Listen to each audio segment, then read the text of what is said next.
얼마 전에 페이스북에서 한 분의 글을 읽었습니다. 미국에서 좋은 목회 모델을 만드시고 이렇게 표현하기는 좀 그렇지만 나름 성공적인 목회를 하시다가 은퇴하신 분의 글을 읽게 되었습니다.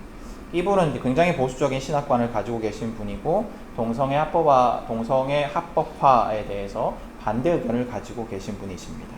근데 이분이 이제 한국의 포괄적 차별금지법에 대해서 이제 글을 쓰셨는데 포괄적 차별금지법이 통과되면 동성애에 대해서 반대하는 것이 힘들어질 것이다 라고 말씀을 하시면서 한국교회가 이 차별금지법을 반대해야 한다라고 주장을 하셨습니다. 한국에도 이 법이 통과되면 미국과 유럽을 따라갈 것이다 라고 말을 하면서 그렇게 말씀을 하시더라고요.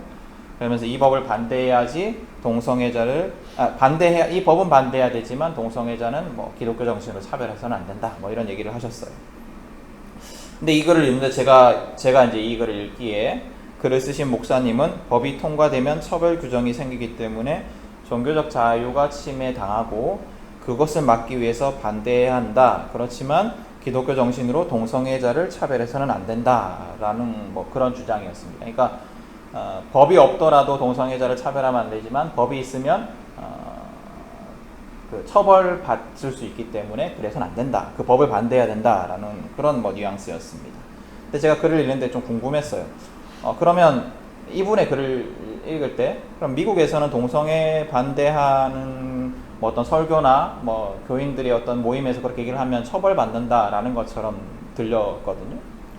그래서 이제 다른 분들에게 제가 또 질문을 해봤어요. 혹시 미국이나 유럽의 나라들에서는 동성애는 죄다라고 설교 시간에 이야기하면 처벌을 받는지 뭐 교회 모임에서 이야기하면 처벌을 받는지에 대해서 좀 알아봤습니다. 질문을 해봤어요.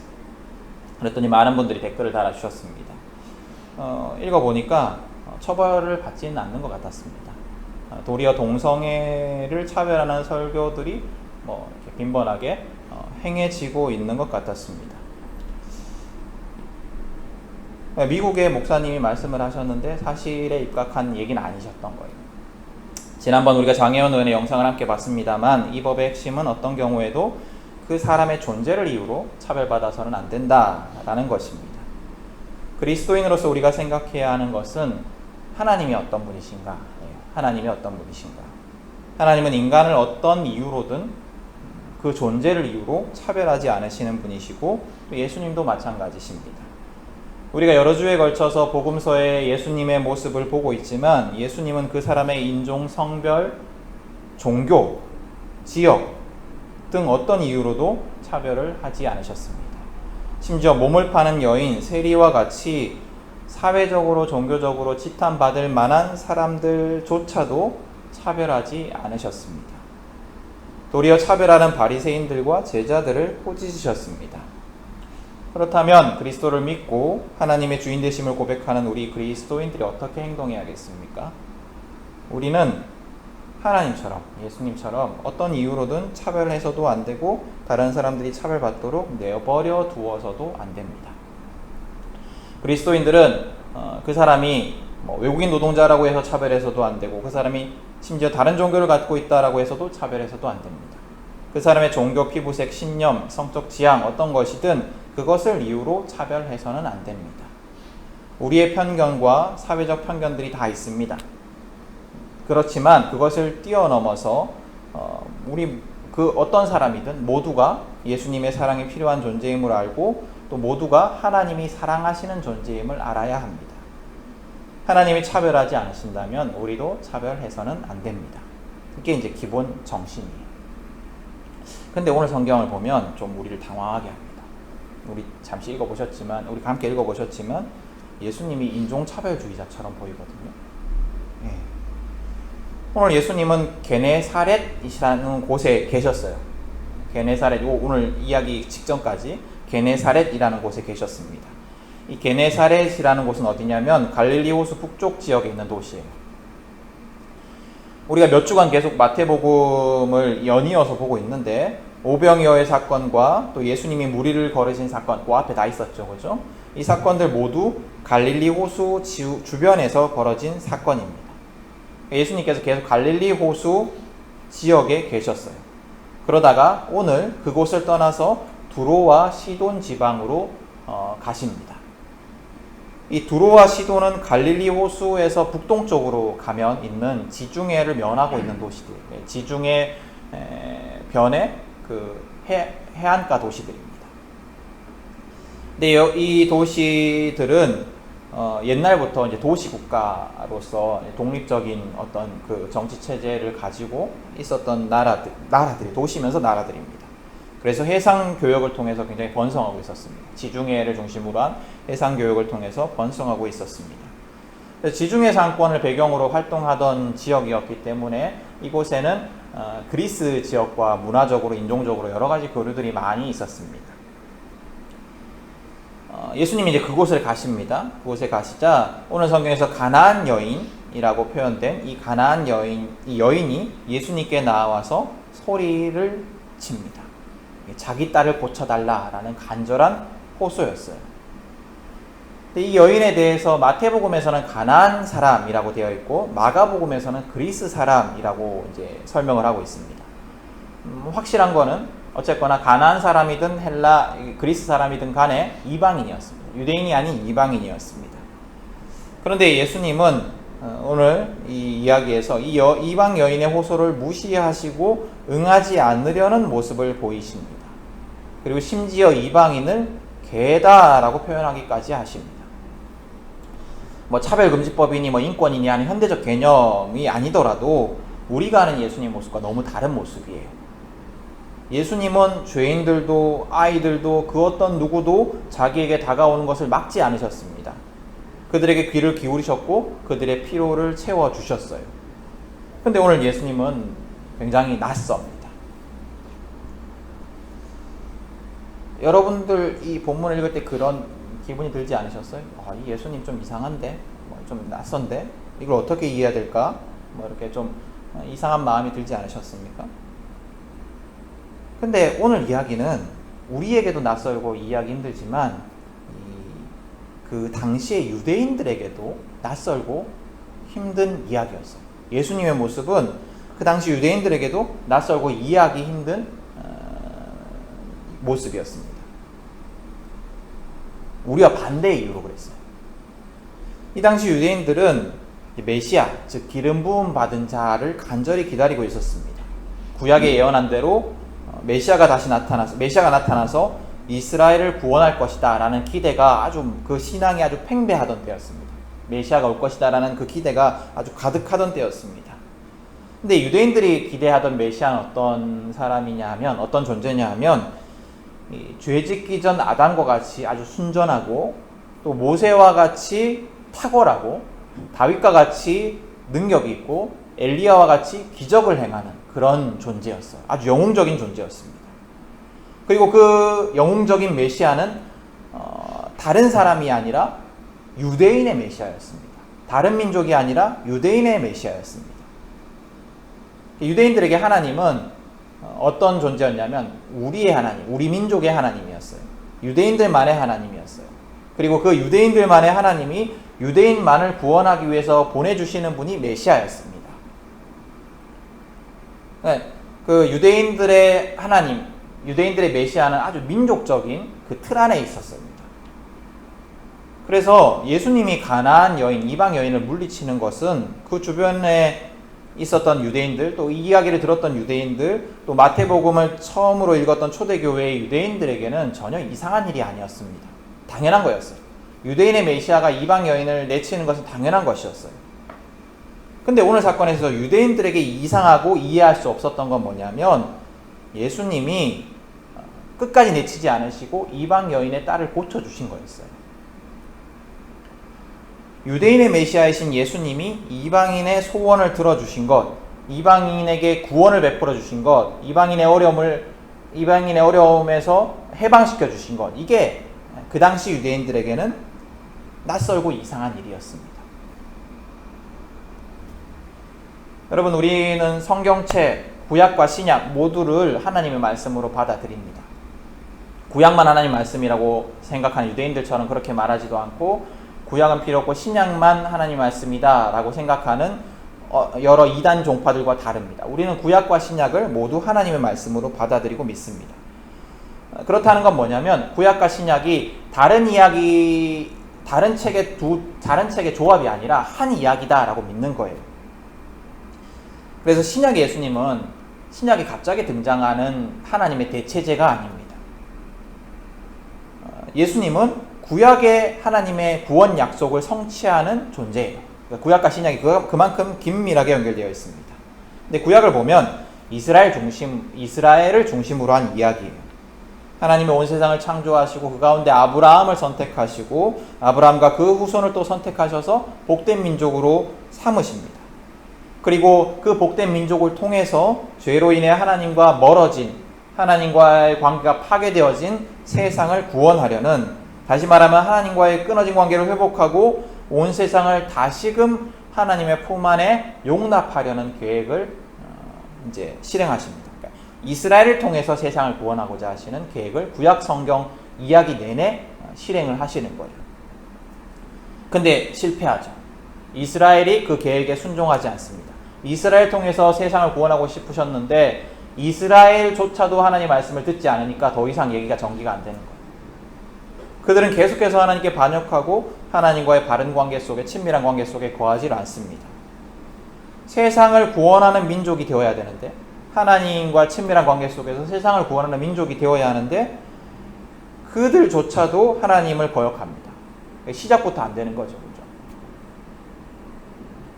그래서 하나님이 예수님을 보내십니다. 예수님을 보내셔서 이스라엘을 먼저 구원하시고 계획하신 대로 이스라엘 사람들을 통하여서 세상을 구원하려는 계획을 이루십니다. 예수님은 이 이스라엘을 통한 온 세상 구원 계획을 이루시는 사명을 가지고 이 땅에 오신 거예요. 그 사명에 대해서 누구보다도 잘 알고 계셨습니다. 하나님과 동등된 분이시기 때문에 하나님의 계획에 대해서 너무나 잘 알고 계셨습니다. 그래서 예수님이 공생애 동안에 하신 일을 보면 이방인에게 전도를 한 것이 아니라, 이방인에게 복음을 선포하고 구원을 선포한 것이 아니라 유대인들을 위해서 사역을 하십니다. 유대인들의 메시아로서 활동하십니다.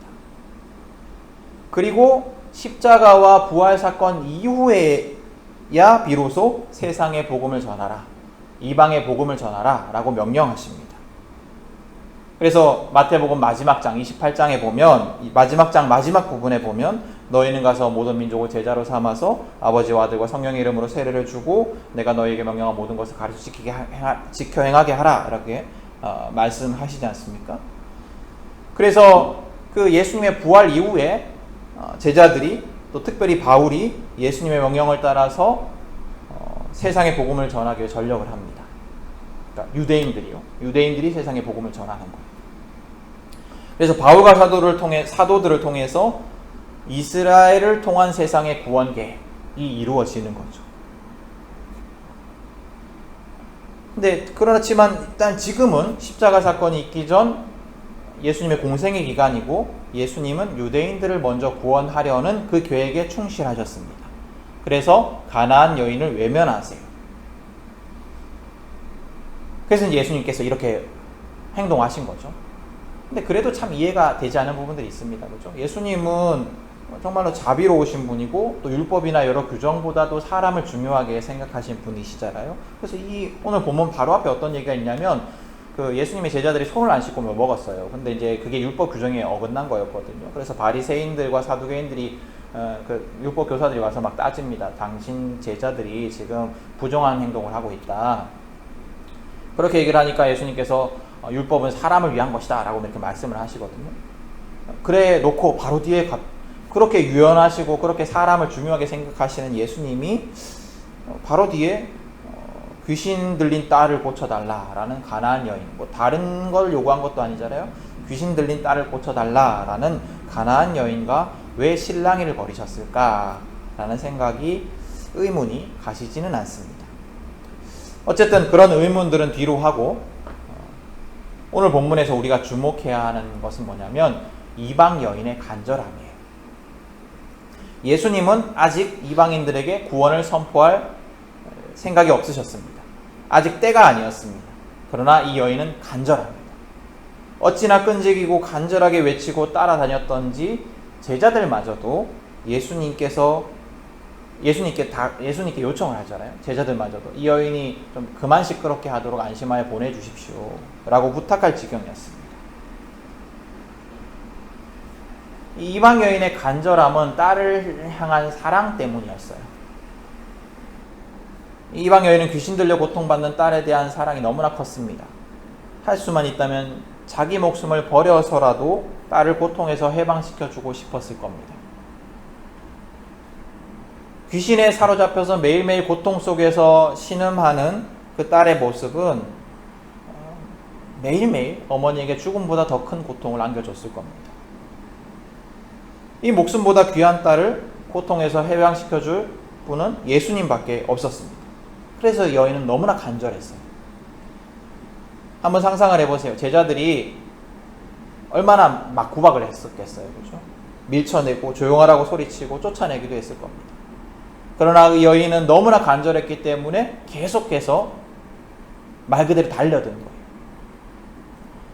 그리고 심지어 예수님조차도 이방인을 지칭하는 거였지만 그녀를 개라고 지칭을 하십니다. 그죠?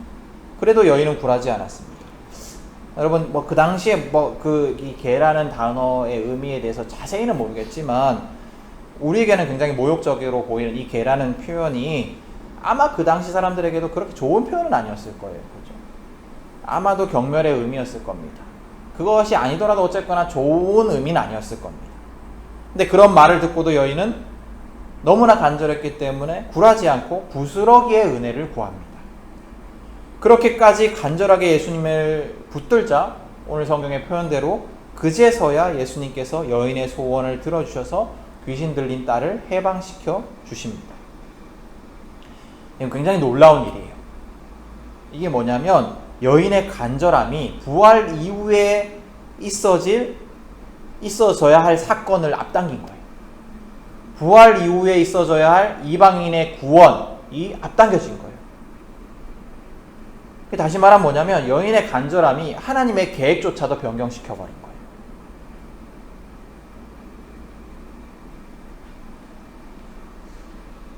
오늘 성경은 우리에게 두 가지를 생각하게 합니다. 첫째는 복음에는 차별이 없다라는 거예요. 이 마태복음, 이 복음서들은 어떻게 쓰여졌냐면 맨 처음에는 예수님이 살아계실 때 쓴 게 아니고요. 예수님이 죽고 부활하시고 난 다음에 나중에 제자들이 예수님에 대한 기록을 남겨야겠다라고 해서 그 예전의 기억들을 되살려서 쓴 거예요. 그래서 마태복음 같은 경우에는 누가 대상이었냐면 마태복음의 저자 마태가 이 책을 만들어서 읽혀주고 싶었던 그 마태 공동체라고 하는데요. 마태가 목회하던 사람들은 어떤 사람들이었냐면 유대 그리스도인들이었습니다. 유대인 그리스도인들이었습니다. 그래서 마태복음 맨 앞에 보면 족보로부터 시작을 해요. 족보가 중요한 거예요. 족보가 또 의미가 있는 거예요. 유대인들이기 때문에. 근데 이 유대인들은 그들이 그리스도인들이라 하여도 복음을 이방인들에게 전하는 일에 적극적이지 않았습니다. 예수님의 부활 이후에 예수님께서 명령하셨음에도 불구하고 유대의 그리스도인들은 이방인들에게 복음을 전하는 것에 적극적이지 않았어요. 예수님께서 예수님께서 복음을 전하라 명령하셨지만 그럼에도 불구하고 그들에게는 여전히 이스라엘의 하나님, 이스라엘의 메시아라는 민족적인 개념이 강했습니다. 그런 그들이 예수님의 이야기를 읽고 또 들으면서 무슨 생각이 들었을까요? 여전히 유대인들이 먼저 구원받아야 한다라는 생각을 가지고 있고 여전히 유대인들의 구원이 더 중요하다고 생각하고 있던 이 유대인들에게 오늘 이야기가 어떤 의미로 다가왔을까요?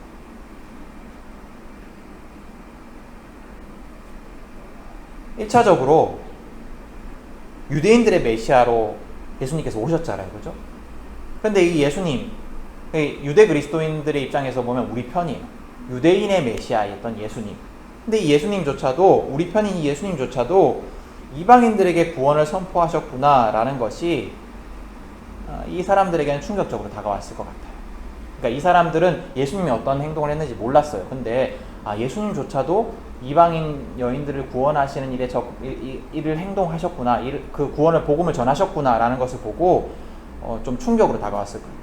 나는 하고 있지 않은데 할 필요가 없다라고 생각하는데 내가 믿는 예수님이 이방인들에게 복음을 전하셨다라는 사실이 그들에게는 충격으로 다가왔을 것 같습니다. 유대인 그리스도인들은 은연중에 복음의 대상을 제한하려는, 복음의 대상을 차별하려는 마음이 있었는데 그것이 잘못되었구나라는 것을 오늘 예수님의 모습을 보고 깨달았을 겁니다. 왜 이렇게 추측할 수 있냐면 사도행전에 보면 이제 복음을 전하잖아요. 복음을 전하는데 유대인 그리스도인들과 이방인 헬라인 그리스도인들 간의 충돌의 장면들이 나옵니다. 뭐냐면 유대인 그리스도인들 중에는 예수님의 구원의 대상을 제한하지 않고 모든 세상에 구원을 선포하라고 하셨지만 여전히 할례와 율법 준수를 조건으로 내세우는 사람들이 있었어요. 근데 이 할례와 율법은 뭐냐면 유대인들의 표지였거든요. 그러니까 뭐냐면 복음을 전하는 데 있어서 이들이 먼저 유대인이 되어야 된다. 인종은 상관하지 않겠다. 그렇지만 그리스 출신이건 터키 출신이건 간에 이 사람들이 유대인이 되어야 된다. 할례하고 율법을 준수해서 유대인이 되어야지 우리가 복음을 전할 수 있다라고 주장을 했던 거예요. 그러니까 유대인들 중에는 여전히 복음을 차별 없이 전하는 것에 대해서 저항이 있었어요. 사도행전에 뭐 그런 얘기들이 많이 나옵니다. 그런데 오늘 예수님을 보면서 그것이 잘못임을 이들이 깨달았을 거다라는 겁니다. 여러분, 복음에는 제한이 없습니다. 그가 어떤 존재이든 그가 어떤 사람이든 모두에게는 복음이 필요합니다. 하나님은 우리 모두를 구원하고자 하십니다. 하나님은 우리 모두를 받아들이십니다. 하나님은 우리 모두를 있는 그대로 받아들이십니다. 우리 모두를 있는 그대로 받아들이십니다. 우리가 변해야지 하나님이 우리를 용납하시는 것이 아니라 하나님은 그냥 우리 모습 그대로를 용납하십니다. 하나님이 버리시는 자는 없습니다.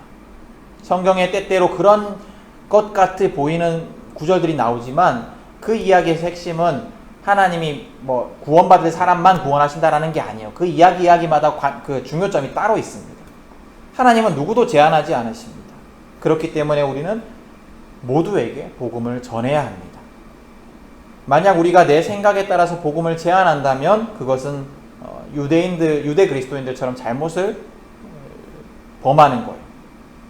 복음은 그 사람이 어떤 국적, 어떤 인종, 어떤 이념, 어떤 성적 지향을 갖든지 선포되어야 하고 제한되어서는 안 되는 기쁜 소식입니다.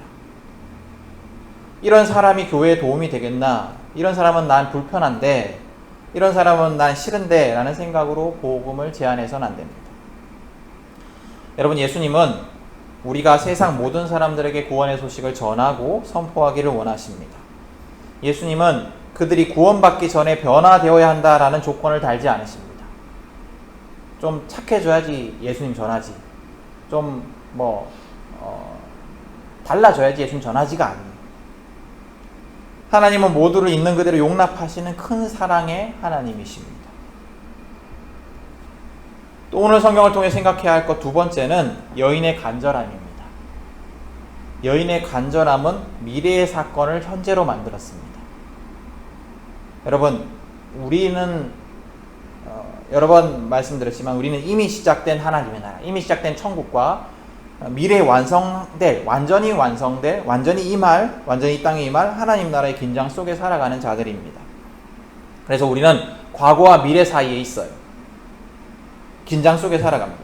그래서 우리는 예수를 믿었음에도 불구하고 현재의 삶 속에서 어려움을 겪습니다. 여러 아픔들이 존재합니다. 그럴 때 우리가 간절히 하나님께 기도해야 돼요. 하나님은 우리를 고통에서 해방시켜 주실 수 있는 능력이 있으신 분입니다. 이방 여인이 예수님이 구원의 능력이 있는 메시아여 주님이심을 알고 믿고 간절히 구했던 것처럼 우리가 하나님의 능력을 확신하며 간절히 기도하면 우리의 고통을 해결해 주시는 하나님의 능력을 우리는 경험할 수가 있습니다. 그게 뭐냐면, 다시 말하면 천국에서 누릴, 하나님의 나라에서 누릴 기쁨과 평안을 지금 여기에서 누릴 수 있다라는 거예요. 근데 여러분, 우리가 주의해야 될 것이 있어요. 이런 이제 말씀을 드릴 때마다 주의해야 될 건 뭐냐면, 예수님이 우리가 간절히 기도하면 반드시 응답하시는 자판기다라고 생각해서는 안 된다라는 거예요. 간절히 기도하면 무조건 우리의 소원이 이루어진다라는 공식을 얘기하는 것이 아닙니다. 그러면 되게 좋을 것 같아요. 그렇게 막 제가 전하고 여러분들이 아멘하고 여러분들의 삶에서 그런 일들이 이루어지면 참 좋을 것 같습니다. 그러면 우리 교회 교인들이 더 늘 수도 있는데, 그죠? 이게 애매하게 전하면 듣는 사람도 별로 안 시원하고 막 이래가지고 좀, 그러니까 요새 제가 유튜브 보면서 시대를 분별하라 뭐 이런 식으로 막 설교를 하고 뭐 이래야 되나 그런 영상들이 인기가 많더라고요. 그래서 막 프리메이슨 얘기하고 막 음모론 얘기하고 막 빨갱이 정권을 무너뜨려서 우리가 하나님 나라를 이 땅에서 이루어야 된다 막 이렇게 막아가지고 막 시계 나가면 그 인기가 많더라고요. 그렇게 얘기하는 게 아니에요. 그렇게 단순한 얘기를 하는 게 아닙니다. 무조건 소원이 이루어집니다. 간절히 기도하십시오 라고 목소리 힘을 주고 전하면 다 좋을 것 같아요. 그러나 예수님은 우리가 조종할 수 있는 분이 아니십니다. 우리가 간절히 기도한다고 예수님을 조종할 수 있는 게 아니에요. 그럼에도 우리가 간절히 기도하면 우리를 사랑하시는 예수님이 우리의 기도를 외면하지 않으실 거다라는 기대와 희망을 가지고 우리가 간절히 기도해야 합니다. 이방 여인의 간절함을 외면하지 않으시고 미래에 일어날 사건을 현재로 만드신 예수님께서 우리의 간절한 기도도 외면하지 않으시고 우리를 고통과 불안에서 해방시켜 주시며 하나님 나라의 완전함을 누리게 해주실 것이다 라는 그 확신을 가지고 또 기대를 가지고 우리가 기도해야 합니다. 여러분, 나의 고통을 두고 나의 불안을 두고 나의 기도 제목을 두고 간절하게 예수님을 찾고 기도해 보십시오. 예수님이 우리의 간절함을 외면하지 않으시고 우리를 돌보아 주실 것입니다. 우리의 괴로움을 평안과 기쁨으로 변화시켜 주실 것입니다. 이 놀라운 기쁨은 간절히 기도하고 구하는 자만이 누릴 수가 있습니다. 여러분, 그리스도인들은 하나님이 주인 되심을 고백하는 자, 예수님의 은혜를 의지하는 자라고 할 수 있어요. 그죠? 하나님이 나의 주인 되시고 하나님의 뜻대로 살아가고자 우리가 하나님께 주권을 내려놓은 자들이잖아요. 그렇다면 우리 정말 기도해야 돼요. 내가 내 삶의 주인으로 살아가는 사람은 기도하지 않습니다. 간절히 기도하지 않습니다. 왜냐하면 기도는 하나님을 전적으로 의지한다라는 그런 고백이기 때문이에요. 우리가 기도할 때 그 기도는 하나님, 내가 이런 문제 있는데 이것 좀 해결해 주세요 라고 지시하는 게 아니에요. 기도는 뭐냐면 하나님, 나는 아무것도 할 수 없으니 주님께 모든 건 맡깁니다 라는 고백이거든요. 그러니까 하나님을 전적으로 의지한다라는 고백이에요.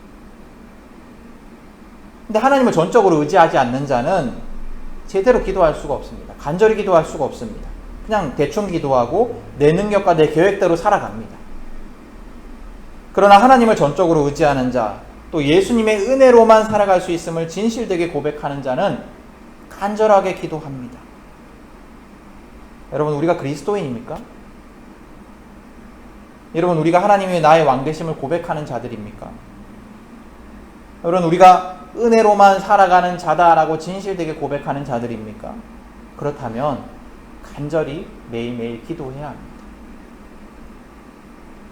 우리가 하나님께 모든 것들을 내어 맡기고 그렇게 겸손하게 간절히 기도하면 하나님께서 어떤 방식으로든 우리의 기도에 선하게 응답하여 주실 것입니다. 여러분, 오늘 설교를 정리합니다. 우리는 차별 없는 복음으로 인해서 극동의 나라, 그 이스라엘에서 보면 얼마나 멀리 떨어져 있습니까? 이 나라에 살고 있는 우리는 구원을 받았습니다. 차별 없는 복음. 또 차별 없는 복음 때문에 별 볼 일 없는 우리가, 돈과 권력이 없는 우리가 복음을 들었고 구원을 얻었습니다. 차별 없는 구원을 우리가 누리고 있어요. 그렇다면 우리는 차별 없는 구원을 선포해야 합니다. 모두에게 예수님이 필요합니다. 예수님은 우리가 구원받은 자로서 모두를 차별하지 않고 사랑하고 구원을 선포하는 자들이 되기를 원하십니다. 또 여러분, 우리가 얻은 구원은 죽어 천국에 갈 티켓이거나 현재의 욕망을 이루어주는 지니의 램프가 아닙니다.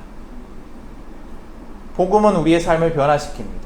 우리가 간절히 우리의 고통을 두고 구하면, 하나님께 모든 것들을 맡기면 하나님께서만 해주실 수 있다, 하나님께서만 나의 문제를 해결해 주실 수 있다라는 믿음을 가지고 하나님께 온전히 맡기면 하나님께서 우리를 고통에서 건져내 주실 것입니다. 미래에 우리가 누릴 그 완전한 기쁨과 평안, 하나님 나라에서 누릴 그 완전한 기쁨과 평안을 지금 여기에서 누리게 해주실 것입니다. 우리가 이 기도를 이 간절한 기도를 내 욕망을 이루기 위한 수단으로 오해해서는 절대 안 됩니다. 그렇지만 예수님은 진실된 우리의 간절함과 고통을 외면하지 않으시고 구원해 주실 것입니다. 그 구원이 우리의 삶에, 여러분의 삶에, 저와 여러분의 삶에 이루어질 수 있기를 축복합니다. 여러분, 우리의 삶이 구원의 완전함을 누리는 삶이 되기를 원합니다. 우리의 삶이 고통 중에 승리하게 하시는 예수님과 함께하며 천국의 기쁨을 누리는 삶이 될 수 있기를 원합니다. 그리고 우리 안에 충만한 구원의 기쁨과 평안을 누구에게나 차별 없이 전하는 주님의 제자들이 우리가 될 수 있기를 축복합니다.